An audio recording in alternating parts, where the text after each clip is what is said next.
Hello दोस्तों, नमस्कार। कैसे हैं आप सब? आई होप कि आप सब अच्छे होंगे और खूब बढ़िया से पढ़ाई कर रहे होंगे। तो चलिए, आज भी हम लोग क्या हिंदी साहित्य के प्रश्न हल कर रहे हैं। जो भी साहित्य से प्रश्न बनता है बिल्कुल ए टू जेड उसी को पढ़ाएंगे।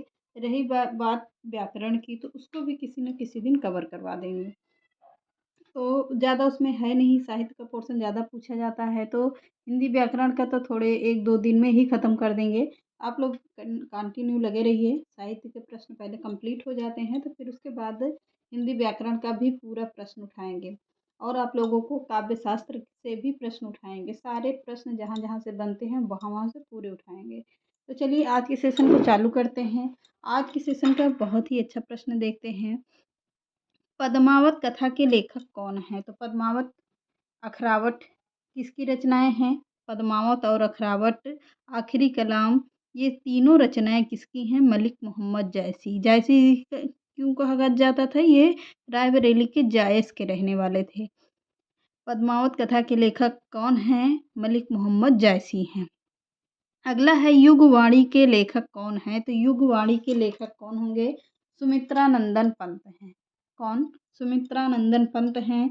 अगला है सूरसागर के रचयिता कौन हैं? सूरसागर के रचयिता कौन हैं? तो सूरसागर के रचयिता हैं सूरदास जी।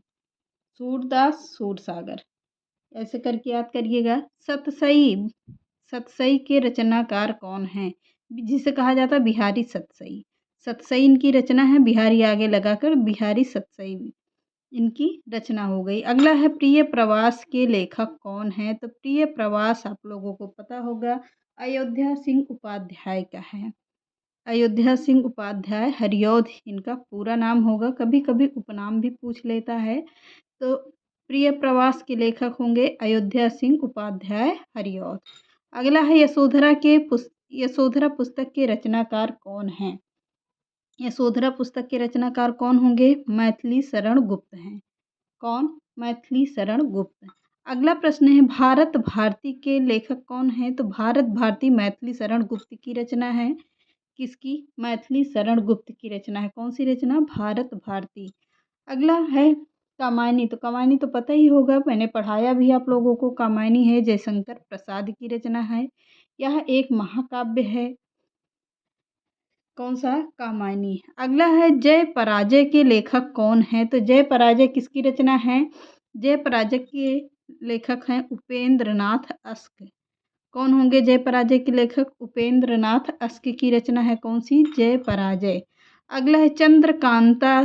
चंद्रकांता संतति किसकी कृति है, यानी किसकी रचना है? चंद्रकांता संतति। यह है जो पहले सीरियल आता था चंद्रकांता, इसी के आधार पर बनाया गया था चंद्रकांता संतति। किसकी रचना है? देवकी नंदन खत्री की। किसकी? देवकी नंदन खत्री की है। अगला है गोदान एवं गबन। गोदान एवं गबन किसकी रचना है? तो गोदान और गबन है प्रसिद्ध पुस्तक है, किसकी है? मुंशी प्रेमचंद की, गोदान एवं गबन। अगला है गोरा। प्रसिद्ध उपन्यास है, किसका है? तो गोरा प्रसिद्ध उपन्यास है, पर है किसका? तो है रविंद्रनाथ टैगोर की रचना। कौन सी? गोरा। गोरा रविंद्रनाथ टैगोर की रचना है। अगला है मृगनयनी के लेखक कौन हैं? मृगनयनी के लेखक कौन होंगे? मृगनयनी है वृंदावन लाल वर्मा की। किसकी? वृंदावन लाल वर्मा की। ये है कौन सी रचना? मृगनयनी। अगला प्रश्न देखते हैं भारत दुर्दशा के रचनाकार कौन हैं? तो भारत दुर्दशा किसकी रचना है? भारतेंदु हरिश्चंद्र की। किसकी रचना मानी जाती है? तो भारतेंदु हरिश्चंद्र की है। कौन सी रचना? भारत दुर्दशा। भारतेंदु ऐसे करके लॉजिक लगाएंगे तो याद हो जाएगा, भारत से भारतेंदु हरिश्चंद्र, दुर्दशा भारतेंदु, भारत दुर्दशा भारतेंदु हरिश्चंद्र की है। अगला है मैला आंचल। मैला आंचल तो मैंने कई बार पढ़ाया भी है। ये है फणीश्वर नाथ रेणु की रचना। कौन सी? मैला आंचल। अगला है गण देवता। किसकी रचना है? तो गण देवता तारा शंकर बंदोपाध्याय की रचना है। बहुत ही इम्पोर्टेंट है, वेरी वेरी करके लगा लीजिएगा, आपके प्रश्न पूछा जा सकता है आप लोगों से। टीजीटी पीजीटी में किसी में पूछा जा सकता है, तो आएगा ज़रूर। अगला है चरित्रहीन किसकी रचना है? चरित्रहीन किसकी रचना है? तो चरित्रहीन है शरद चंद्र चटर्जी की रचना। कौन सी? चरित्रहीन, चरित्र से चंद्र, चरित्र से चंद्र। लॉजिक लगाएंगे तो सबको पूरी रचनाएं क्लियर हो जाती हैं। चरित्रहीन किसकी रचना? शरत चंद्र चटर्जी।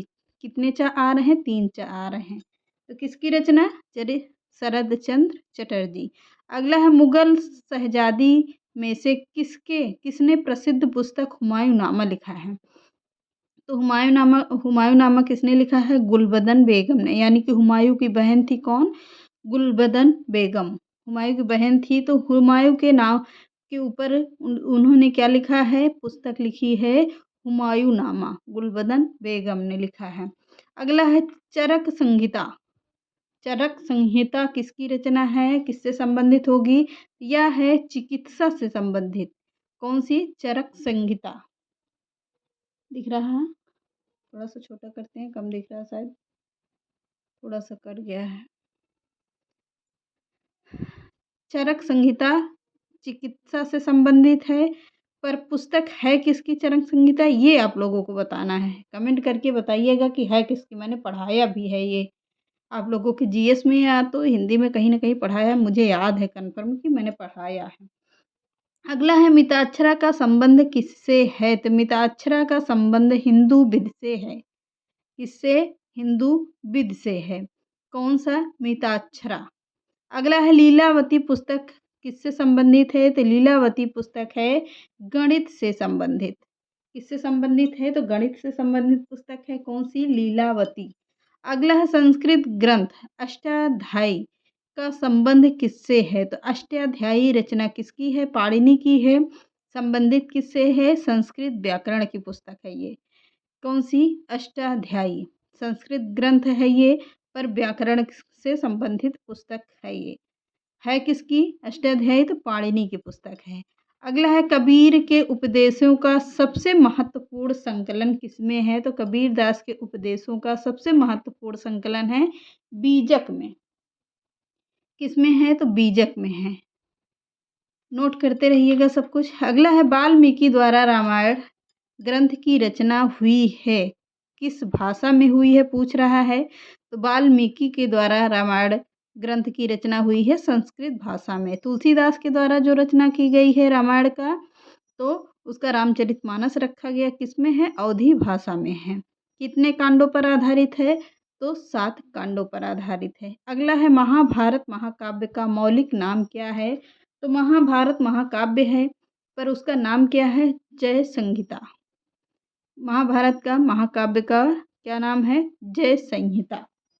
इतनी चीजें याद हो गई। अगला प्रश्न है बाबरनामा मूल रूप से लिखा गया है किस भाषा में लिखा गया है? तो बाबरनामा मूल भाषा में तुर्की भाषा में लिखा है। तो बाबरनामा बाबर ने खुद अपनी जीवनी लिखा था। किसने? खुद अपनी जीवनी लिखा था। मरने से पहले ही उसने लिख दिया था अपनी जीवनी को। कभी साहित्य उसमें पढ़ेंगे इतिहास में तो जाकर देखेंगे कि बाबरनामा बाबर ने खुद अपने लिए लिखा था। उसने अपनी कब्र तक की मतलब जगह चुना था कि बाबर अपनी कब्र कहाँ पर रखेगा, कहाँ पर नहीं रखवाएगा। तो उसी के अनुसार उसने बाबरनामा खुद लिखा था। बाद में जब उसके मरने के बाद बाबरनामा ने किसी और ने पूरा किया था, उसको अभी क्लियर नहीं है, उसको बाद में बता देंगे। तो किस भाषा में है बाबरनामा? तो तुर्की भाषा में है। अगला है अर्थशास्त्र किस विषय पर लिखी गई पुस्तक है? तो अर्थशास्त्र पता ही है आपको, इकोनॉमिक्स है, राजनीति के ऊपर लिखी गई पुस्तक है। अगला है कबीर के दोहों के संग्रह का नाम क्या है? तो कबीर के दोहों के वही प्रश्न है आगे जो पूछा गया पर घुमाकर है। कबीर के दोहों का संग्रह का नाम क्या है? बीजक है। क्या? बीजक है। अगला है कालिदास के द्वारा रचित रचना मालविकाग्निमित्रम। कौन सी रचना है? मालविकाग्निमित्रम है किसका है? मालविकाग्निमित्रम कालिदास की रचना है नाटक ये। मालविका यहाँ इसकी नायिका होगी। अग्नि इनके क्या होंगे? शायद अग्नि ही है इनके क्या हैं? नायक हैं। तो नाटक है ये। अगला है रज्मनामा। रज्मनामा किस ग्रंथ का फारसी अनुवाद है? तो रज्मनामा महाभारत का फारसी अनुवाद है। कौन सा? रज्मनामा। इसका फ़ारसी अनुवाद किया किसने था, ये आप करवाया किसने था, ये आप लोग कमेंट करके बताइएगा। अगला है मिलिंद पन्हू है एक क्या है पाली ग्रंथ है। क्या मिलिंद पन्हू है एक पाली ग्रंथ है। रचनाकार कौन होंगे? तो आप लोग इसको कमेंट करके बताइए। मैंने इसको भी पढ़ाया है। इतनी सारी रचनाएं मैंने आप लोगों को पढ़ा दी है। आप लोग कभी कमेंट करके बताते नहीं हैं कि कौन कौन सी रचनाएं आप लोगों को क्लियर हो गई हैं। तो कमेंट करिए तो मुझे भी पता चलता है कि कौन कौन हमारी क्लास को पूरा पढ़ता है। तो मिलिंद पन्हू के रचनाकार आप लोग बताइएगा। 3 प्रश्न मैंने 4 लमसम दे दिया है इसी क्लास में, तो आप लोग उसको कमेंट करके बताइएगा। रचनाकार मैंने पूछा है।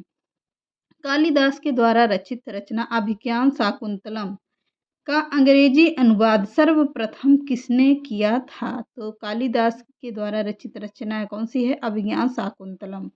तो अंग्रेजी में अनुवाद सर्वप्रथम किसने किया था? विलियम जोन्स ने किया था। किसने? विलियम जोन्स ने किया था। अगला प्रश्न है किसकी तुलना मैकावेली से की जा सकती है? तो किसकी तुलना मैकावेली से की जा सकती है? वात्सायन का कामसूत्र से। वात्सायन की है कौन सी पुस्तक? कामसूत्र। अगला है किस मुगल शासक ने अपनी आत्मकथा लिखी है? वो प्रश्न आ गया। मैंने बताया कि आप लोगों को आत्मकथा खुद लिखी थी। किसने? बाबर ने अपनी आत्मकथा बाबरनामा खुद लिखा है। अगला प्रश्न है उपनिषदों का फारसी भाषा में अनुवाद किसने प्रयास में लिखा था? किसके प्रयास से लिखा था? उपनिषदों का फारसी भाषा में अनुवाद किसके प्रयास से? तो दारा शिकोह के प्रयास से लिखा गया था। क्या? उपनिषद का फारसी भाषा में अनुवाद। क्लियर हुआ?